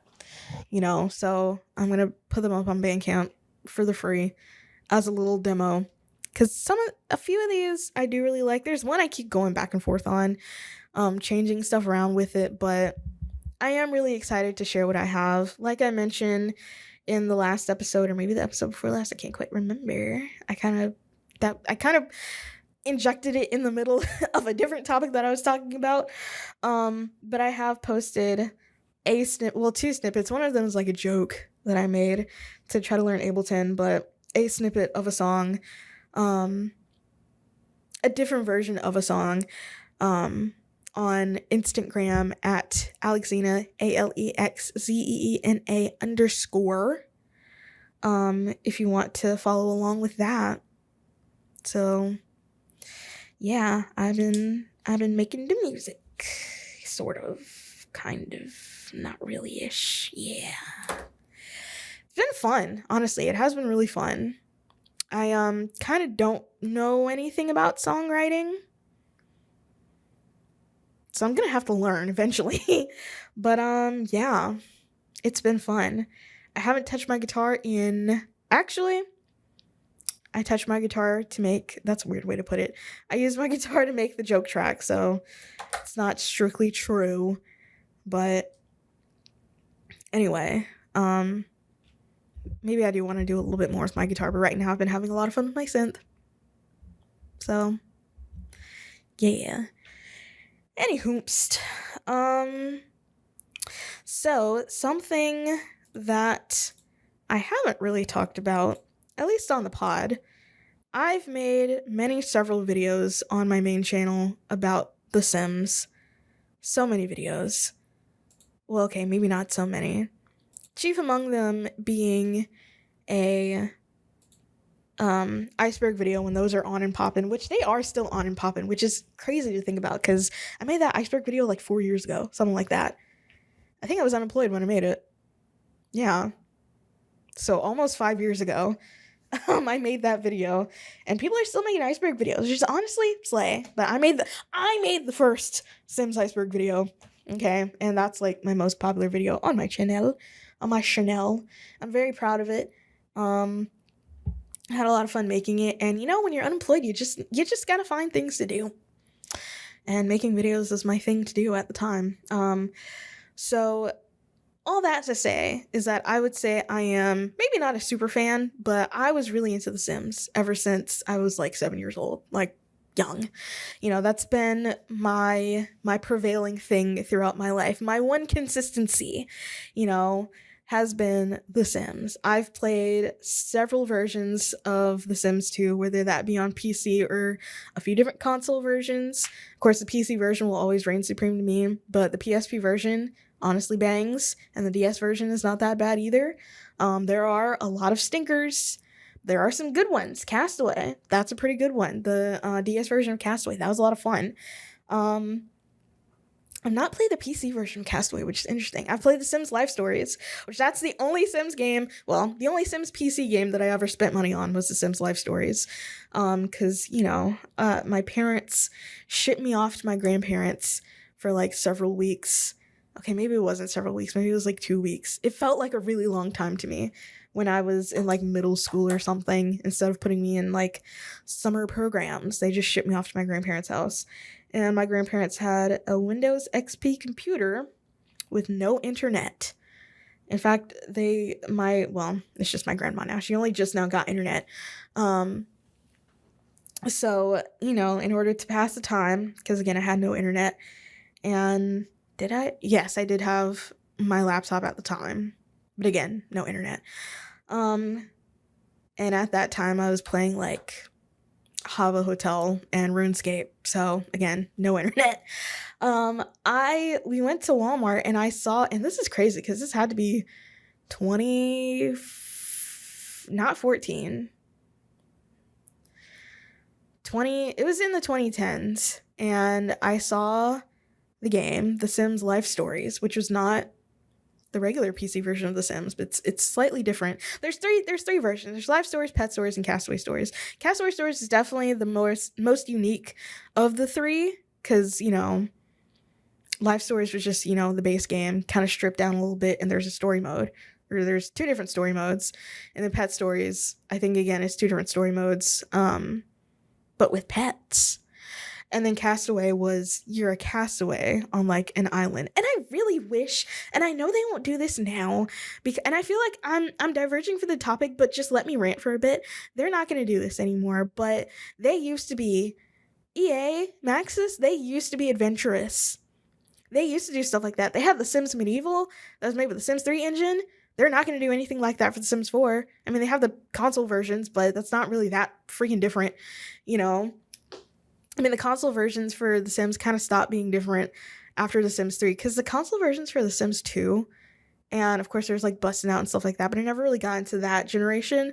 They were like so wildly different. I feel like they're all made by different developers that were given vastly different prompts about what the game was about, which, I mean, it's kind of hard, to describe what The Sims is about. It's a life simulator, but in order to make an engaging console game, you kind of have to narrow that down to something.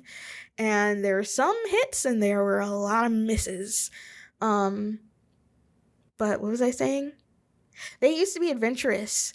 We're not going to get another Sims Medieval. We're not going to get another Castaway Stories or anything like that. They just relegate all that to the packs and the kits and the expansions. And I feel like some of those expansions, because I think there is like some kind of royalty one. There's that stupid Star Wars one for The Sims 4 that I hated. There's like so many expansions that could have been like its own thing, akin to a Life Stories, a Pet Stories, Castaway Stories, a Sims Medieval. That could have been its own thing. It wasn't. And that's mildly annoying. But anyways, all that to say, I've been a Sims connoisseur for well over a decade. Shoot, almost 2 decades at this point. Very nearly 20. Oh god, that's crazy to think about. I've been playing The Sims in some form or another for 20 years. Ooh, that's crazy. But in recent years, there have been quite a few quote-unquote Sims killers that have come to the front because, EA/Maxis is refusing to innovate anymore. They think they corner the market, which, to be fair, they do. They think they corner the market and they don't have to do anything new or interesting anymore. And it's like, hey, no, people are doing their own thing now. One of those Sims killers was Inzoi, which that ended up being like a crypto mining thing, I want to say. Like, I think that got taken off. Hold on. No, it's still on the Steam store. What was the other one? There was Life by You. Hold on. Well, it didn't get taken off of the store. Oh. The studio got shut down. It was a subsidiary of Paradox Interactive. Interesting. Yeah. So that's the one that got shut down. Not because it was like crypto mining. It got shut down because on June 17, 2024, Paradox announced that it had canceled the game. When speaking about the release, Paradox Interactive CEO Frederick Wester stated, "For a long time, we've held hopes for Life by You and the potential we saw in it, but it is now clear that the game will not be able to meet our expectations. A version that we'd be satisfied with is too far away, therefore we are taking the difficult decision to cancel the release. Moving forward, we should perform at a much higher level, and it's obvious that we have work ahead of us." And Paradox Tectonic was subsequently closed down the next day. Wow. Dang. That's crazy. So that's the one that got canceled. That's not the one that was doing crypto mining. I think people were saying, let me see. What are the reviews like on Steam here? Okay, they're mostly positive. Why did I feel like I heard that one of these was like doing crypto mining, you know? But this is being made by a South Korean studio. And also Inzoi is like hyper realistic, which is mildly off-putting to me for things like this, because I feel like The Sims has met kind of a happy medium in that for its entire, existence, it has kind of had that cartoony feel, but it's not completely cartoony, it's still got a little edge to it. And it's $40. That's interesting. Also, I think it's in early access. Hold on, let me go back to the Steam page. Yeah, it's in early access. And it's $40. When was the last update that was made? Okay, that's not telling me anything. Where can I see the, oh, here we go. Announcements. This is from yesterday. That's from Thursday. That's from a week ago. It's from 2 weeks ago. And they're also doing it for console. So this is still getting updates. Pretty, Well, this last post that they have, this is a lot of me reading from posts. This is the post episode. It says, "Still moving forward. Hello, everyone. For some reason, I feel especially happy to see you all today. Our team worked incredibly hard again this week. But when I arrived at the office this morning and checked the latest build, I was reminded that there is still so much left to improve. Lately, there are times where I feel overwhelmed and wonder whether the game I'm making is truly headed in the right direction." Oh. Well, they're still releasing hotfixes and stuff for it, but yeah, Inzoi was like, Why did I hear about the crypto mining? Who's mining crypto? I don't know. Either way, it's hyper realistic in a way that's, I don't know if I like. I don't, there are a lot of Sims players that do the whole hyper realism thing. Not I. No, I was never like that. Like, no. Anywho, that brings me to the actual topic of conversation at hand. And that is a game that I have been, a similar quote-unquote Sims killer that has been in development since 2019, that I've been following the development of since 2019, before COVID. Crazy to think about. 7 years now. 7 years that this game has been in development. That's not perfect, but anywho. This game has been in development for 7 years, and it finally went in early access this past Monday, the 25th, on Memorial Day, a perfect day, because, most of us were out of work, and I didn't spend most of the day playing it, because I will say, I booted it up for the first time, played it for the first time, and I will say, it is very early access. Now, that being said, there's been apparently a lot of discourse surrounding the price. It was 10% off when it came out. So I only paid $35 for it, but it's $39.99. And I guess, the prices are localized for different, what do you call it? Different locations, different currencies. That's the word I'm looking for. So maybe it was like the international pricing was like a little bit off, but I don't, considering that this game is gonna continually have free updates and patches and things like that, I don't know. Okay, maybe $40 is kind of a lot. Should this have been maybe 30, maybe 25? I'm not really sure. What is the price for 7 years of your life's work? I'm not really sure if you can put a price on something like that, And again, this has been a very small team. I mean, it was just one guy, Alex Masse. I don't know if I'm saying his name right, but the E at the end of his name has like a little thing on it, a little accent. So as far as I know, it's been just him for like the first couple of years. Let me see, development. Is there an about section? Hold on, that's not what I'm looking for. News, jobs. I mean, there's jobs. There's no jobs. Oh, and this is from Montreal. Oh, this is a Quebecois company. Interesting. Let me see. Upcoming indie dollhouse life simulation game. 15 people. So the team is 15 people now, but it did kind of really just start out as being just like one guy. Like it was just one guy for the first couple of years there. So, of course it took a while, and I'd been kind of passively following it since then. And, I don't really use twitter.com a whole lot anymore, but, I wishlisted it. I wishlisted it back in 2019, because that's when it got on the Steam store for the first time, I think. So, I was scrolling through twitter.com, and I saw, oh, it's releasing in like a week. And I was like, cool,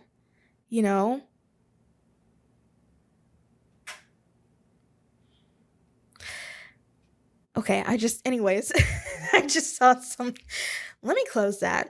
So anyways, yeah, I bought it. I've played it. It's definitely in early access. It definitely still has some cooking left to do. It's slightly glitchy, a little buggy. They did release a hotfix. Well, not a hotfix, like the first patch yesterday. So far, I've got about 4 hours in it, and something that's really interesting. You have one neighborhood now, but you can also have like a flat neighborhood where you can like build whatever you want. I don't think you can terraform. That might be, maybe you can with like a dev tool. I'm not really sure. But you can, I haven't really messed around with the build tools a whole lot yet, because building was something I was I guess I am still really into it, but considering I haven't really played a Sims game in some time, but yeah, building and decorating, I was getting involved with that. In the words of Ryan Coogler, I was getting involved with that. Is that what he said? Something like that. In the words of Ryan Coogler, I was getting involved with that. Of course, The Sims 4, unfortunately, does have the best tools when it comes to building out of all the Sims games.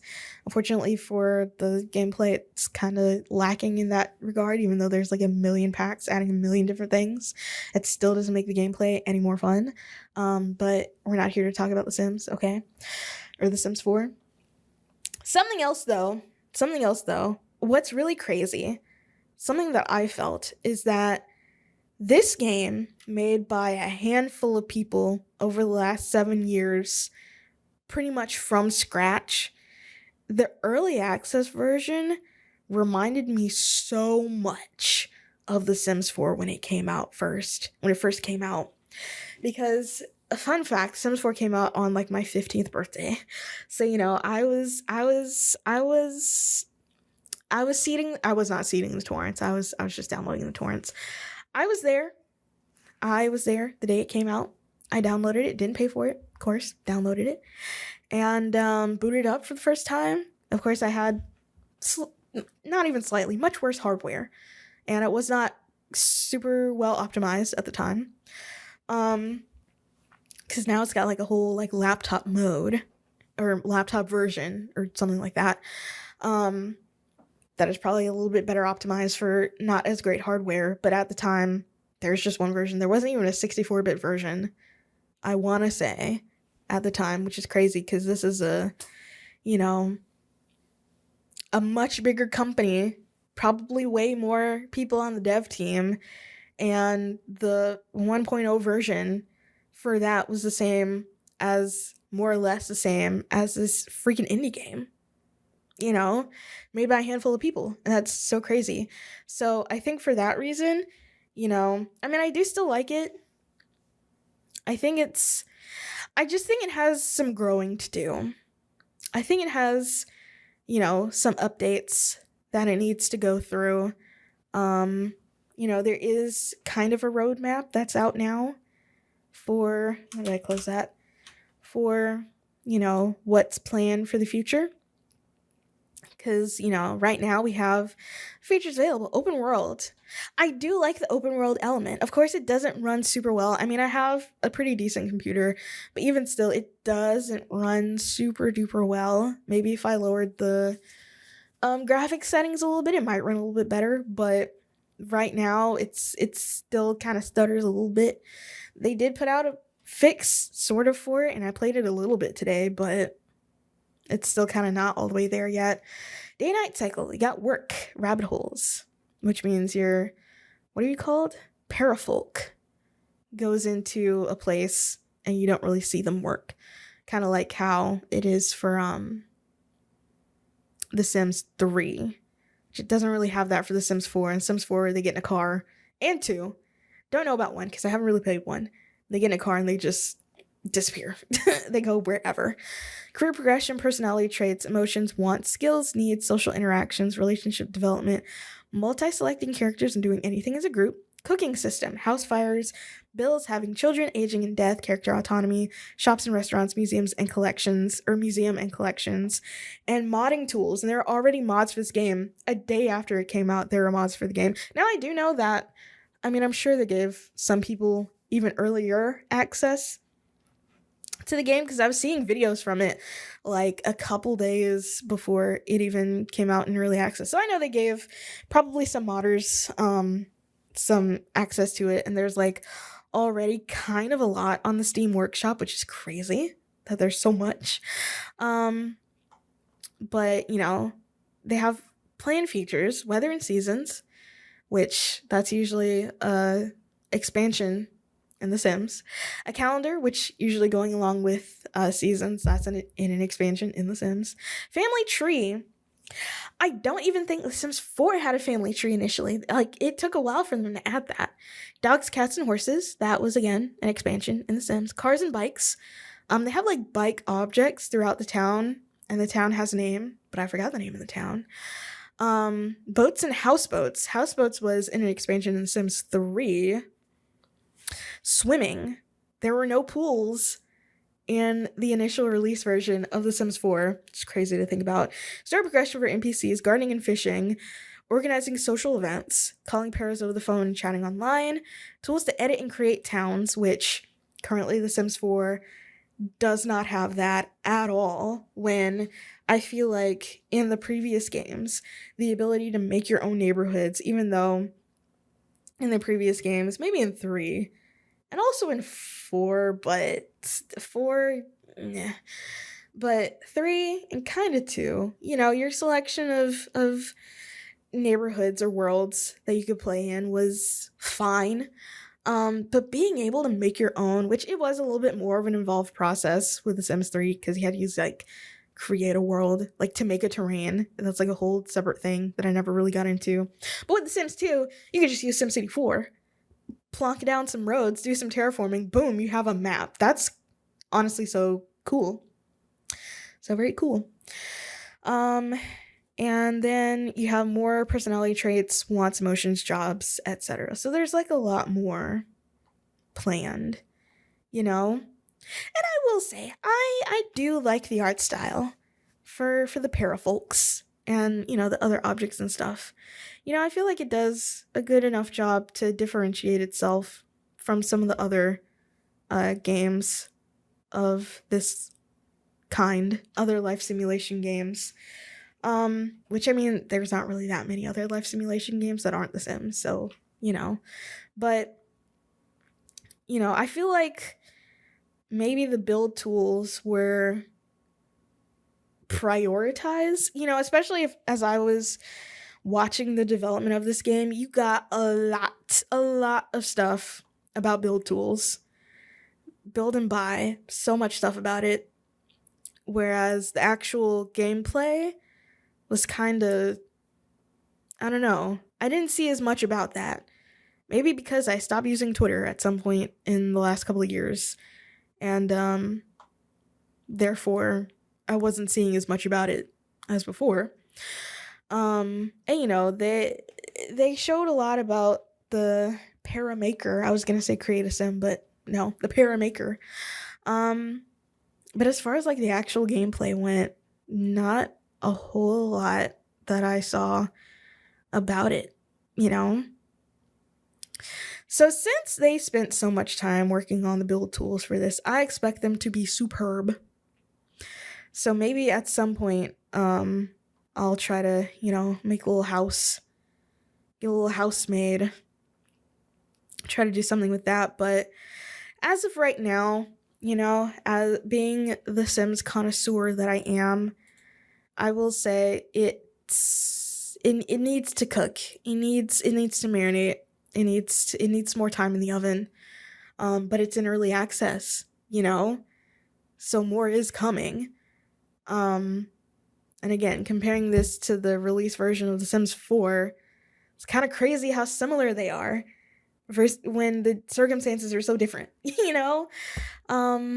So yeah, and then, you know, the knowledge that we aren't getting a Sims 5, because whatever the heck Project Renee is, that's been, like, canned. Like, I don't even know what's going on with that anymore. So, I don't know. Who knows anymore, you know? Who knows anymore? I sure don't. So, but yeah, that's, wow, I've been going for 2 whole hours. I had another thing on here. Oh, I saw I Love Boosters in theaters. I thought it was good. I wasn't super on board with it until the third act, when I got very on board with it. And I think it was a combination of the music and the stop motion animation that really reminded me of a Wes Anderson movie, and also just the hijinks of the third act, that I was like, if Wes Anderson wasn't swagless, he could be making things like that. But unfortunately, he is swagless, so, you know. I will say, the last few Wes Anderson releases, I liked the Phoenician Scheme. I thought that was fun. Asteroid City was unfortunately very forgettable. The French Connection, The French Dispatch. Why do I keep wanting to call it The French Connection? That's a different movie altogether, I think. The French Dispatch had a lot going on with it. Therefore, it was a little hard to follow along with. And of course, my GOAT. Well, actually, I don't know what my GOAT Wes Anderson movie is. I was going to say Grand Budapest, but also I really like Fantastic Mr. Fox and The Royal Tenenbaums. I feel like The Royal Tenenbaums is like his most heartfelt, maybe most emotional movie. Yeah. And it is, you know, it is very Wes Anderson, but it's also kind of not, in a way. But either way, I still like it. It's really good. R.I.P. to the GOAT, Gene Hackman. And yeah. That's gonna be it for me. This was the 72nd episode of the Running My Mouth, of the Running My Mouth podcast. I've been your host, Aaron. Thank you for allowing me to run my mouth. Follow me on Instagram. So if you're not following me on Instagram, I do fear you're only getting half the story. And I'll be giving updates about this very substantial video that I'll be working on my Instagram. So you're going to want to follow me on the Instagram to be getting updates on that. Use my code JX10. Get 10% off on eargasm.com. Don't have naked ears. Protect your hearing. Use my code. Get 10% off today. JX10. That's the code. What are you seeking? What are you looking for? What are you hoping to find? You could do all that and more. Submit to my zine Seeking. You might find what you're looking for. And it's almost 9 o'clock. That's kind of crazy. I've got a big day ahead of me tomorrow, and I'm so very nervous about it. I'm so nervous. Anyway, that's going to be it for me.